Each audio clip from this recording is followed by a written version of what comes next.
Hi friends, আপনারা দেখছেন যে আমি একটা রান্না করছি।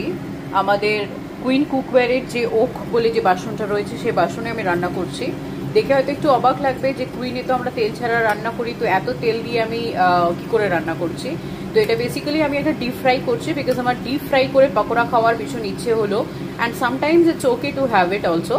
তো এখানে যেটা মেন বিষয় সেটা হচ্ছে যে আমরা যখন ডিপ ফ্রাই করি কোনো কিছু, তখন কিন্তু আমরা অন্যান্য বাসনে অ্যালুমিনিয়ামের কড়াই হোক বা এনি আদার ইউটেন্সিল যেগুলো আমরা ইউজ করি ডিপ ফ্রাই করার জন্য, সেখানে তেলটা দেখবেন কিন্তু কিছুক্ষণ পরে পুড়ে যায়।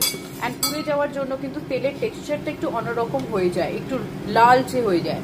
বাট এখানে আপনারা দেখতে পাচ্ছেন এটা সাদা তেল নেওয়া হয়েছে, রাইস ব্র্যান অয়েল, কিন্তু দেখুন তেলের টেক্সচারটা কিন্তু ঠিক সেমই রয়েছে, ট্রান্সপ্যারেন্টই রয়েছে। তেলটা যে পুরো লাল হয়ে গেছে সেটা নয়। এটার কারণ হচ্ছে যে আমরা অন্যান্য বাসনে যখন রান্না করি তখন তেলটা অ্যালডিহাইডে কনভার্ট হয়ে যায়, which is very very harmful, one kind of carcinogen also, আমাদের শরীরে ক্যান্সারও কজ করে বা অনেক রকমের ড্যামেজ করে। কিন্তু আমরা যদি কোনো সময় ডিপ ফ্রাইও করি, অফকোর্স এখানে তেল ছাড়া রান্না করা যায়, বাট স্টিল যদি আমরা ডিপ ফ্রাইও করি কোনো খাবার, তাহলেও কিন্তু আমি হেলদিভাবেই খেতে পারবো, কারণ তেলটা অ্যালডিহাইডে কনভার্ট হবে না।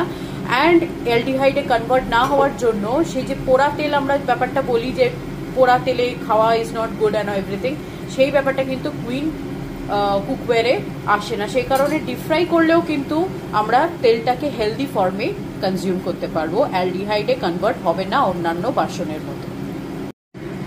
এই দেখুন আমার কিন্তু পকোড়া বানানো কমপ্লিট, এতটা পকোড়া হয়ে গেছে, কিন্তু তারপরেও তেলটা দেখুন, তেল যেরকম হয়ে যায় একটা লাল কীরকম, কিন্তু সেরকম কিন্তু কিছুই নেই। তেলটা এখনও কিন্তু একদম ফ্রেশ টেক্সচারে রয়েছে। তো এটা থেকেই আমরা বুঝতে পারছি যে অ্যাম্বে কুইন কুকওয়্যারের যে কোনো বাসনে কিন্তু আমরা ডিপ ফ্রাই করলেও আমরা অয়েলটাকে হেলদি ফর্মে কনজিউম করতে পারি।